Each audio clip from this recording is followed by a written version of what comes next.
शांत होतं, मन घट्ट होतं, धैर्य मिळतं आपल्याला. कुठल्याही प्रसंगाला तोंड देण्याची आपल्याला ताकद मिळते. अंधश्रद्धा आपलं कोणीच नाही. ते शिवाजी महाराजांनी नेतृत्व घडवलंय, संभाजी महाराजांनी आपलं बलिदान दिलंय. त्यापासून आपण काहीतरी शिकलंच पाहिजे आणि आपला समाज आपण बनवला पाहिजे. आपण पुढे येऊन एक एक गोष्ट अशी घडवून आपला देश आझाद केला पाहिजे.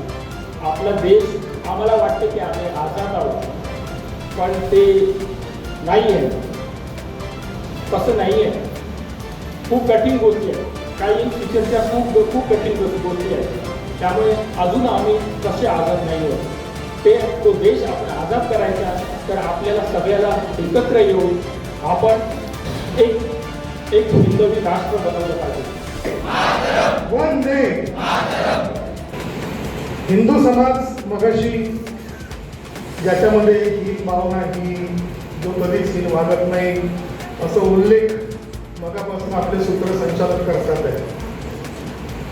परंतु मी मजेची गोष्ट सांगतो, जर हे संमेलन जर 4 वर्षापूर्वी 5 वर्षापूर्वी जर घेतलं असतं आणि तुम्ही तर भाग्यवान आहात, छत्रपती शिवाजी महाराजांच्या पुनीत पादस्पर्शाने हे पवित्र झालेलं तुमचं गाव, महाराजांनी बांधलेले मोजक्या किल्ल्यापैकी तुमच्या गावामध्ये बांधलेला किल्ला आणि हे सगळं जर असेल तर सिंधुदुर्गापेक्षा कुठल्याही गावातला नागरिक जागृत असेल त्याच्यापेक्षा तुम्हाला जास्त जागृत राहावं लागेल, कारण की शिवाजी महाराजांनी तुमच्यावरती मोठं दायित्व सोपवून ठेवलेलं आहे. आपण विचार करतो, मगाशी त्या छोट्या सोहळी खूप सुंदर कथाकथन आपण म्हणूया सादर केलं. आता हे संस्कार जर सोहळ्यावरती आता झाले असतील तर अशा संस्कारांची गरज आपल्याला घरोघरी आहे. काय होतं, आपल्या देशामध्ये सुरुवातीला 300-400 इंग्रज आले आणि आपला देश सोडला त्यावेळेला 10,000 इंग्रज होते एकूण, आणि आपल्या देशाची लोकसंख्या होती 11 कोटी. आपण चुकलो कुठं, म्हणजे मी गमतीमध्ये म्हणतो नेहमी, या 11 कोटी लोकांनी एका वेळेला जर फुंकलं जरी असतं ते 10,000 वाहून गेले. पण ते एका वेळेला फुंकण्याची वेळ ती एकता आपल्याला साधता आली नाही आणि म्हणून 150 वर्ष आपण त्यांच्या हातामध्ये राहिलो.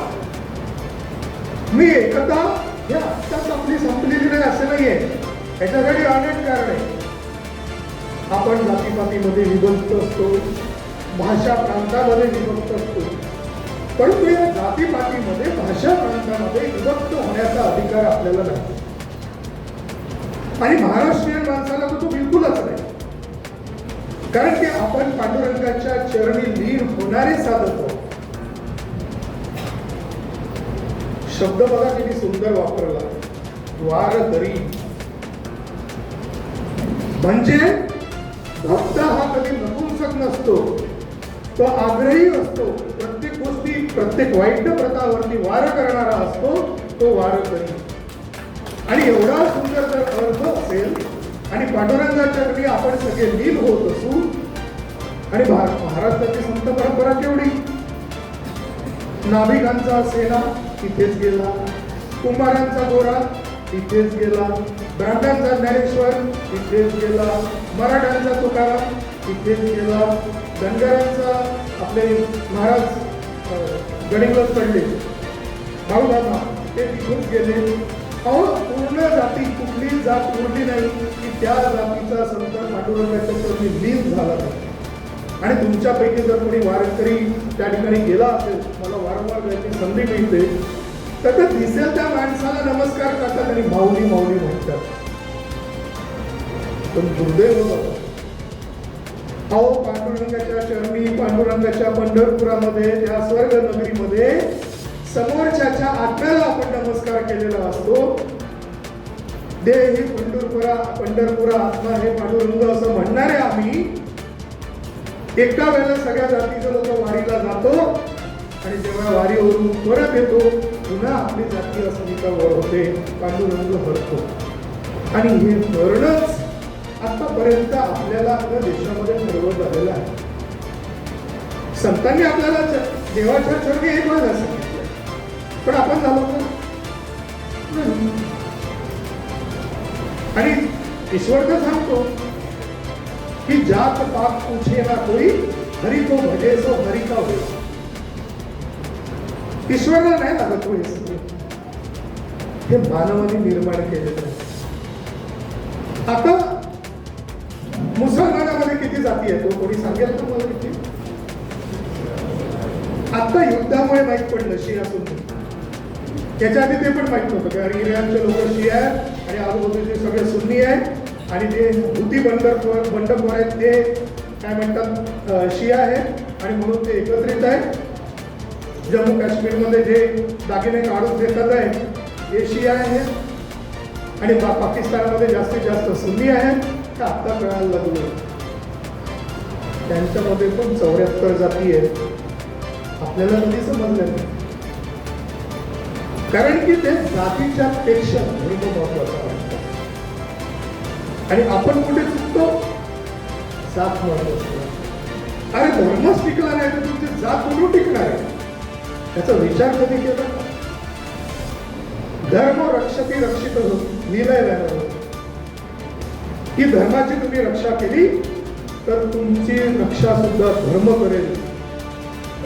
कुंभेकर्णी त्या ठिकाणी लढले असेल ते भारतीय म्हणून लढले. डोकलामला सेवा दिली आहे, आसाममध्ये सेवा दिली आहे. त्यांनी खूप अनुभव सांगितले. त्यांचं वेगळं व्याख्यान ठेवा कधीतरी ऐका. त्यांनी एक वाक्य म्हणून गेलं सीमेच्या पलीकडे मला माहिती आहे दुश्मन कोण आहे आणि इथे आपल्याला दुश्मन दिसत असतो आणि आपण विचारत असतो. परंतु काय झालंय देश स्वतंत्र होण्याच्या आधीपासून आपल्यावरती जे लादलं गेलं ना ते विषारी वेल अजूनपर्यंत आपल्या डोक्यामध्ये वाढतीये. बाबासाहेब आंबेडकरांनी आपल्या देशाची घटना फार विचार करून लिहिलेली आहे. डॉक्टर बाबासाहेब आंबेडकर हे प्रखर राष्ट्रपुरुष होते. त्यांनी घटनेच्या प्राकतनामध्ये प्रस्तावनामध्ये सोशलिस्ट आणि सेक्युलर समाजवादी आणि धर्मनिरपेक्ष असं त्यांचं म्हणणं आहे. सेक्युलर असे शब्द घातले नव्हते. 1976 साली इंदिराबाईंनी कोर्टाला डावलून ते शब्द घटनेमध्ये घातले. तोपर्यंत बाबासाहेबांना माहित होतं की चूक होणार. त्यांनी ते होऊ नये दिलं. बाबासाहेब गेल्यानंतर एक कारस्थान रचलं गेलं. बाबासाहेबांनी तयार केलेली घटना जर आपण बघितली तर त्याच्यामध्ये पहिलं चित्र आहे रामराज्याचं. त्यांना अपेक्षित होतं भारतामध्ये जे राज्य येणार ते रामराज्य आहे. अनेक लोक म्हणतात की बाबासाहेबांना रामराज्याची संकल्पना मान्य नव्हती कारण बाबासाहेबांनी लिहिलेली पुस्तकं आपण वाचत नाही. बाबासाहेबांवर लिहिलेली पुस्तकं वाचतो. बाबासाहेबांनी लिहिलेली पुस्तकं जर आपण वाचली तर आपले विचार शुद्ध होतात. सावंतवाडीमध्ये आमच्या संस्थानामध्ये बाबासाहेब एका खटल्यासाठी आले होते आणि तिथे नंतर बाबासाहेबांनी कारागृहाच्या बाजूला एक सभा घेतली. तिथं डॉक्टर बाबासाहेबांचं स्मारक आहे. त्या ठिकाणी बाबासाहेबांनी व्यक्त केलेले विचार आणि त्यांनी लिहिलेले पत्र सावंतवाडी संस्थानला याचं सरकारने तयार केलेलं स्मारक आहे. ते त्या ठिकाणी पत्र जसेच्या तसं आहे आणि बाबासाहेबांनी म्हटलं आहे की सावंतवाडीचं संस्थान हे रामराज्य आहे. रामाला मानत नसतील तर बाबासाहेबांना रामराज्य संकल्पना कशी माहित असेल? साधा विचार आहे. आणि म्हणून आपल्याला जे आहे ते विचार आपले स्पष्ट पाहिजे. समान नागरिक आहे. लगेच मोर्चा निघतो. घटनेला हात लावला तर याद राहा. बरोबर ऐकलाय तुम्ही सगळ्यांनी? समान नागरिक कायद्याचा विषय काढा. घटनेला हात लावला तर याद राहा 2014 पर्यंत 110 वेळा घटना बदललेली आहे. घटनेला हात नाही लावला अरे घटनेला हात लावला असता, फक्त घटना दाखवायची नाही लाल रंगाची, एवढीशी घटना नसते, घटना मोठी असते. या ठिकाणी बरेच वकील मंडळी बसलेली आहे. घटना केवढी मोठी आहे माहिती आहे? छोटे पुस्तक जे दाखवल्या जातं घटना घटना म्हणून, तेवढी घटना नसते, घटना मोठीच असते. तर त्या घटनेमध्ये आर्टिकल 44 बाबासाहेबांनी दिलंय, मी सांगत नाहीये. घटनेमध्ये आर्टिकल 44 म्हटलंय, त्याच्यामध्ये सांगितलंय की शासनाने भविष्यात कोणती कोणती कामं करायची आहे. त्याच्यामध्ये सगळ्यात आधी उल्लेख आहे युनिफॉर्म सिव्हिल कोड, समान नागरी कायदा, शासनाने तो त्याची अंमलबजावणी करावी. पण जे ओरडतात ना घटनेला हात लावला तर कसं, आपल्यालाच माहित नाही हो की आपल्या बाबासाहेबांनी आपल्यासाठी आधीच आणि हाच विचार इंग्रजांच्या काळामध्ये डॉक्टर हेडगेवारांच्या डोक्यामध्ये आला. डॉक्टर हेडगेवार त्या काळचे इंजिनियर्स, जसे त्या काळच्या भागामध्ये कोणी एमबीबीएस मध्ये डॉक्टर सुभाषजी दिघे आले, तसे नागपूरमध्ये म्हणून त्यावेळेला 4-5 डॉक्टर इंजिनियर्स होते. डॉक्टरजींचे परिचित एक इंजिनियर डॉक्टर म्हणजे त्यांचे मुलगे माझ्या परिचित होते. त्यांची एवढी मोठी कोठी आहे, कोठी घोडे बांधायला सुद्धा एसी लावलेला आहे त्यांनी, एवढे पैसे कमवले. आणि डॉक्टरजींकडे खायला सुद्धा अन्न प्रॉपर नव्हतं. एमबीबीएस होते त्या काळात, त्यामध्ये बदल झाला दिसतोय ना 2014 पासून बदल. हे जे फाटक्या जोडीवाले आहे ना त्यांनी हा बदल करू लागला. आणि फाटक्या जोडीवाल्यांना काय केलं असेल तर ते डॉक्टर हेगेवारांनी केलेल्या आत्मचिंतनामधनं निर्माण झालेल्या जे तत्व आहे त्याच्यामधनं आपला समाज घडत गेलेला आहे.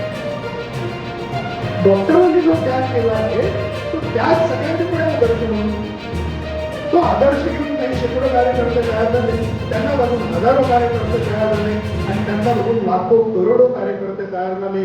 आणि त्यांच्या निरपेक्ष देशसेवेमुळे, तशा विचारामुळे आज 50च्या ऐवजी आपण या ठिकाणी 300-400 लोक बसलेलो आहोत. 100 वर्षामध्ये अनेक परिवर्तन झाले, 2 वेळा बंदी आली, अनेक स्वयंसेवकांचे जीव गेले, अजूनही जात आहे. केरळमध्ये मला मारलं जात, सगळ्या ठिकाणी जिथे जिथे नक्षलवाद, कम्युनिझम, राष्ट्रविरोधी शक्ती ज्या ज्या ठिकाणी काम करत आहे त्या ठिकाणी तुम्हाला हे सगळं अनुभव आहे. मी कान्नूरमध्ये गेलेलो आहे केरळच्या, मी नागालँडमध्ये गेलेलो आहे पेरेन डिस्ट्रिक्टमध्ये. जवळजवळ बऱ्यापैकी भारत फिरून परिस्थिती माहिती आहे.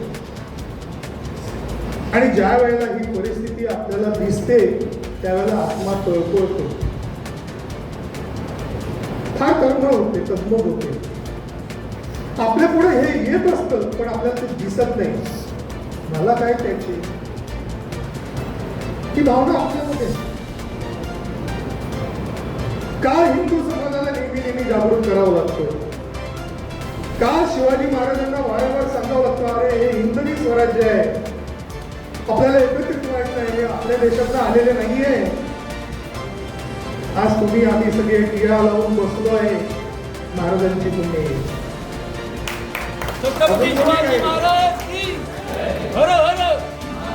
जर ही पुण्याई नसती तर आज तुम्ही सगळे बुरख्यामध्ये मी टोपी घालून या ठिकाणी काय म्हणायचं ते बोललो असतो. आणि त्या संभाजी महाराजांनी 1 महिना हाल काढले, 1 महिना. आणि आम्ही स्वतःला 1.5 लाखात विकतो. 1.5 लाख घेतले की धर्म परिवर्तन, 1.5 ते 3 लाखामध्ये धर्म परिवर्तन होतं. याच्यापेक्षा मोठी किंमत नाही. ते महाराजांचे डोळे काढलेले विसरून जातो, त्यांची कातडी सोडली ते विसरून जातो, अंग छिन्न विच्छिन्न केलं ते विसरून जातो. आपल्याकडनं अर्धा वेळ उपाशी पण राहणं होत नाही. 3 लाखासाठी आम्ही आमचं धर्म परिवर्तन करतो. आणि ज्या धर्मासाठी आपले पूर्वज लढले, ज्या धर्मासाठी आपल्या कितीतरी लोकांनी प्राणाची आहुती दिली, आणि ज्या तत्वानी आपल्यातले स्त्री पुरुष समानता मानल्या जाते इतर धर्मामध्ये नाही मिळत. मला एखाद्या राणीचं नाव सांगा की जी पडद्याबाहेर निघून युद्धामध्ये गेली. मी तुम्हाला 100 राणींची नाव देतो. तुम्हाला सगळ्यांना माहिती झाशीची राणी काही घरात बसल्या नाही. पुण्यश्लोक अहिल्याबाई होळकर घरात बसल्या नाही. केडी चंद्रमा घरात बसल्या नाही. जोधपूरच्या राण्यांनी घरात बसलेल्या नाही. तो महिलांची सेना होती आमच्याकडे. तिथे ऑलिम्पिक मध्ये जाताना पण बुरखा घालावा लागतो. ही माझी संस्कृती आहे. आणि या संस्कृतीमध्ये जर मला याची जपणूक करायची असेल तर हिंदू समाजाला दिलेला मूलमंत्र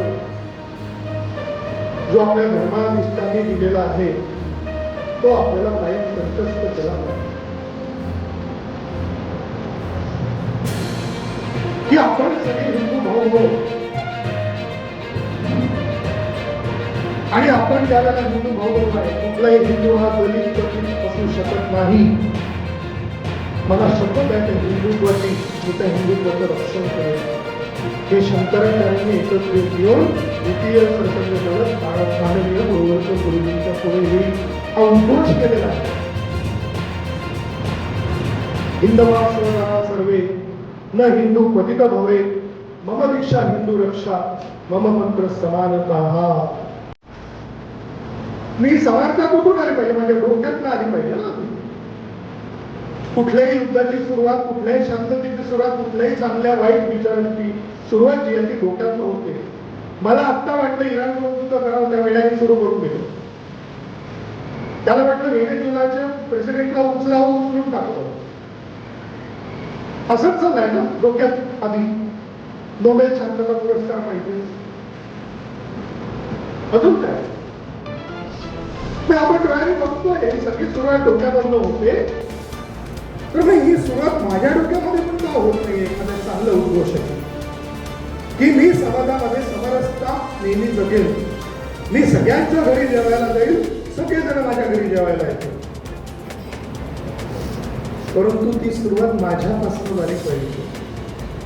आणि ज्या वेळेला आपल्या देशामधले सगळे हिंदू मी पासून आम्ही होती त्यावेळेला या धर्माला कोणीही बालबाका पण करू शकणार नाही. प्रश्न फक्त मी पासून आम्ही पर्यंतचा प्रवासाचा आहे.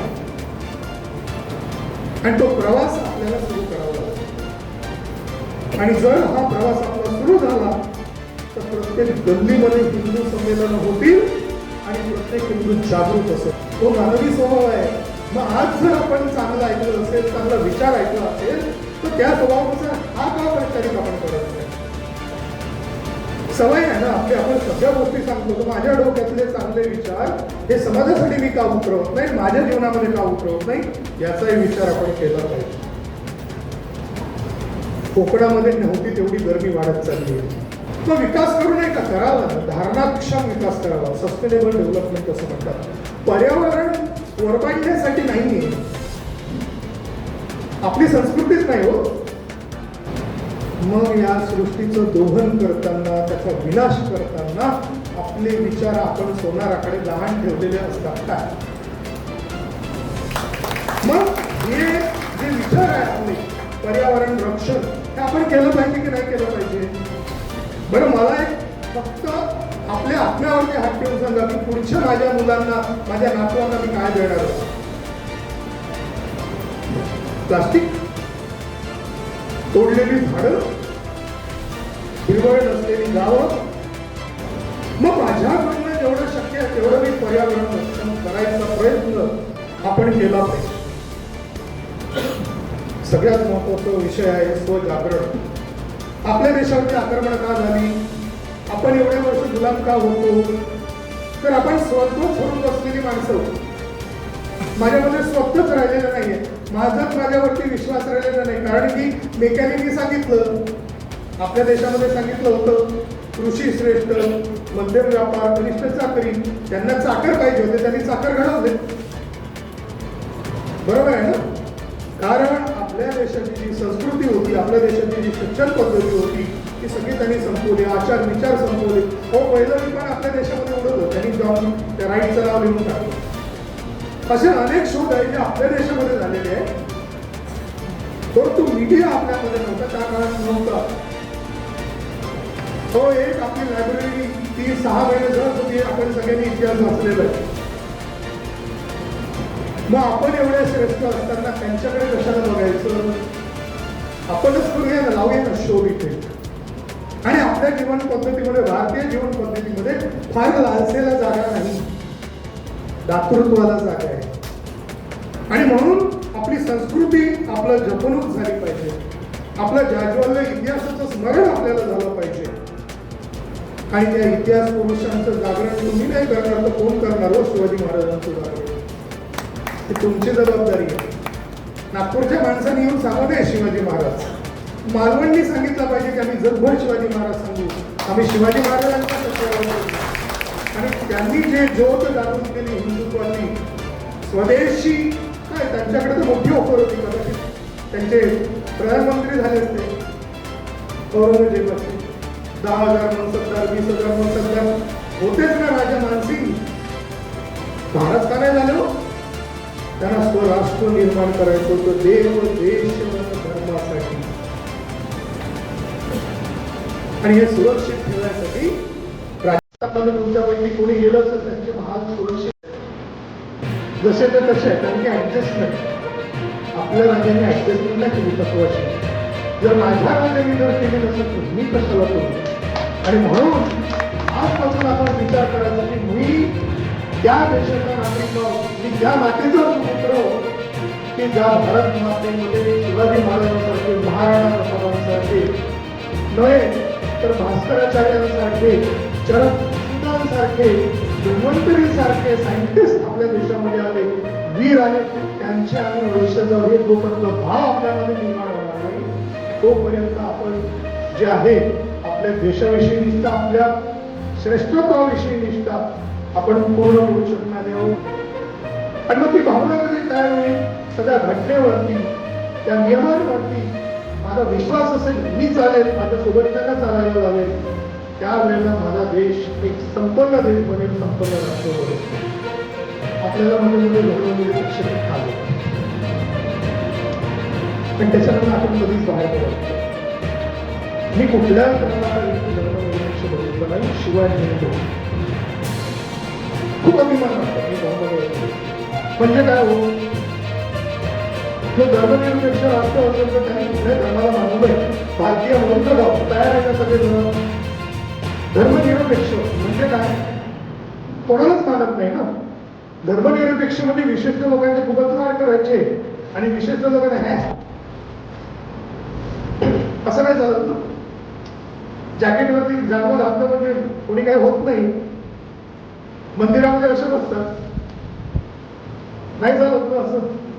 हे धर्मनिरपेक्ष फक्त आपण चालू आहे.